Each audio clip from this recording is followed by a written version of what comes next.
So we were talking before about the idea of earning your way into righteousness through piousness, like like the idea of works, exactly, works based, faith, like, right? That's right. But I believe that there is a polar opposite of that, which is the total rejection of anything that is holy and righteous, such as incense and candles and very very high reverence to meditating prayer.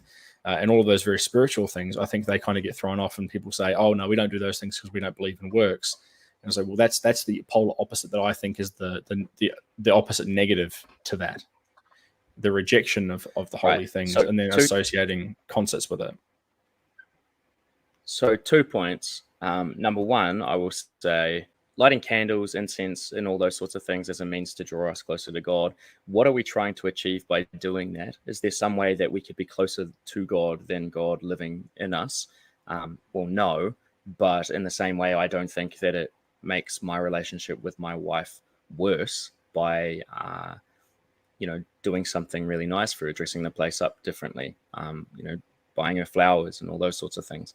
Are these things that draw me closer to my wife? In a sense, I'm no more married to her than what I was, but she just really appreciates it, or I just really appreciate it, or and to be fair, I like it too, right? And it's not like the flowers aren't my thing. Doing the place up all pretty and doing this or that, or going out for a picnic. She really loved picnics for some reason. It doesn't make me feel great just because I like picnics. I don't feel one way or the other about picnics, but because she likes the picnics, then that makes me like the picnics. So I'll say that I draw closer to her in a sense because of that. We share this thing, and so I think with God, the holiest creature. Oh, sorry. I'm sorry. Forgive me, Father. The holiest being in existence. I think that having a special place of reverence for him is really, really good, and it is something that I'm sure he appreciates as well, as approaching him with this holiness, with this what is holy about lighting candles. Well, do you ever light candles in just a flippant situation? No, usually just because you've lost power. But even that, most people have got torches and stuff now, so even that doesn't happen. So when do we do it? Well, it's in a moment that is reserved for quiet bonding time with us and God, and it really can serve that function if it needs to. Now, on saying that, I don't think that we have to do it. It's just something that I think is, it's reverential worship. It's very different to anything else. That being said, I also am very grateful for these concerts and these expressions as well that are much more natural. And I also, I don't know, I'm of two minds of big displays of worship as well, where like at Passion 2024, Christian Stanfield laid down on the stage with his face to the ground, and I'm of two minds about that. I really like seeing, pious acts of other people, but at the same time, I just think there's a danger in it. That's all.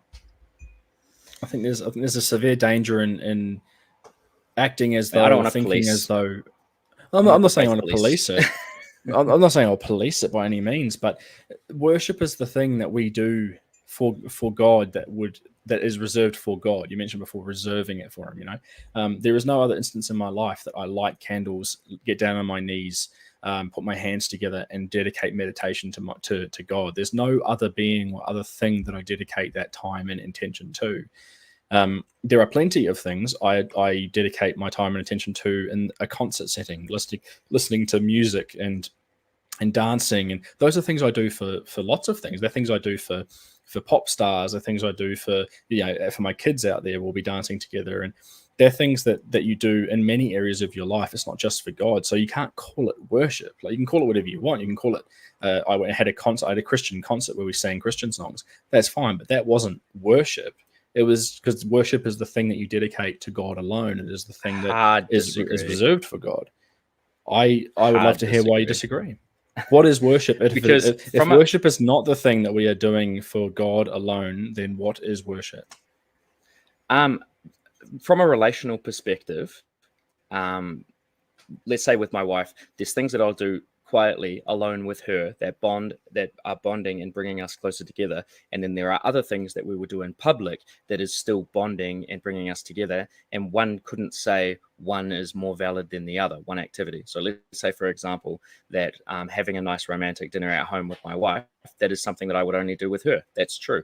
But it's also only something that I would do with my wife to go out to a dance with her, or to go out to watch a movie with her at the pictures. I would never do that with any other woman.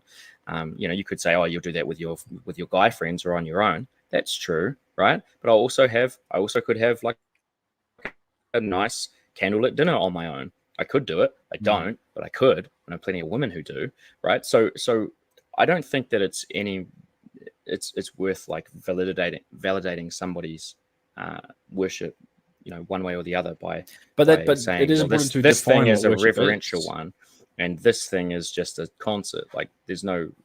Why can't you do it both ways? And I'll give you an example. Well, worship is a thing, right? Is worship not a specific thing? Like, all things are dedicated to God, but worshiping God is a different thing entirely. A biblical example of this matter is where Michael had an issue with King David dancing and carrying on like a fool for his God. And I mean, that pretty much sums it all up there, right? Is that there's nothing wrong with that. There's nothing wrong with it at all. And I don't even think that you could say that it's not worship. It's not deeply reverential, personal, and close worship, but it's not worship just because it's not reverential and personal and quiet and solemn either. Yeah, I could also give you the biblical example of how the lambs or the animals that had to be dedicated to God in sacrifice had to be the best of the offerings that person had. Unblemished lambs, the best lamb, not just a lamb, and that's because the best that you have goes to God. God is the deserving of the best of the thing, and that lamb wasn't just going to a dinner. All dinners, everything good is for God, but that dinner, that specific Passover, was a worship towards God. It was a sacrifice to God, and when it comes to sacrifice, the sacrifice should be the best that is to be offered. And so worship in the same sense is more just than I had a great time dancing and singing and listening to music and I thought of God while I did it. That's fine. You thought of God while you did it, but that wasn't worship.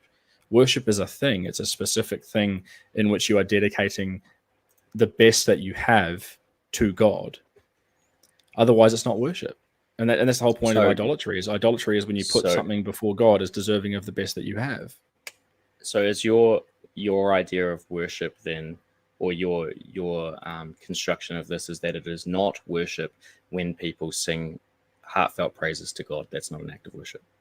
I think it can be, but I think it's a modern danger of automatically associating that as being the worship that a person gives. Because the other thing with worship as well is that the reason that we dedicate a certain day where you go to mass or you do Eucharist and you have those very reverential things is because that's the point of the week, the time of the week that you are dedicating the most reverential point of your mind, the most reverential portion of time to God. Like when I'm worshiping God, doing the rosary in the morning or doing mass, he is deserving of the best in that moment. But that doesn't mean that every time I drink wine and bread, it is also doing mass. Like it's a specific thing. Worship is a thing. And I think it's a danger in the modern time that we're associating worship with whatever it is that my emotions are high doing. Because if you're going to say that that's worship, I don't need to worship God this week. I went to a concert earlier in the week, or I went to a church thing where we all danced and sang, and that was my worship. If that's the only worship you're giving to God, which is the thing that you just do with everybody, then you're not giving the best you have to God. You're giving whatever it is that you do in your spare time to God, the thing that gets your emotions high to God. Like I say, I don't think it's one or the other. I think they can go hand in hand, but I think it's a danger to say that one is your worship to God when it's not special to God. If I was going to put this, relationally and compare it to my relationship with my wife, which I'll do again, if I'm understanding you correctly, what you're saying is that it's not bonding time to go out clubbing together or to go out dancing together or to go out and do whatever socially. But if that was the only time that you spent with your wife was when you go out dancing and that sort of thing, then that would indicate a problem in the relationship. So I tend to agree with that. Yeah. But Yeah, I wouldn't. that's not a But I bad wouldn't metaphor say. for it. But then I wouldn't turn around and say going out with my wife was not bonding time. I wouldn't say that either, right? But it is bonding time. Yeah. It's just that But I would shouldn't also be my exclusive bonding time. exactly, Right? and that's what I'd say to somebody. If someone said to me, "I don't need to spend time with my wife this week. I went clubbing with her earlier in the week," I would caution that person and say, "Look, I think maybe you should also try and find some one-on-one time with her. It's probably true that you guys had some good time together. However, I don't think you should rely upon that thing consistently or that thing at all when you do that thing for everybody. Because if you're not dedicating something special to her, then what are you dedicating to her? Your worship shouldn't just be a social experience." Yeah, I agree with that. Thank you so much for listening. If you like what you heard and you want to hear more, be sure to check out the full live stream recording. Also, be sure to like and subscribe to the channel. The more support that we get, the more that we can support others who are ex or current cult members to work through their indoctrination and hopefully to approach faith honestly. As always, in the meantime, God bless. I'll see you in the next one.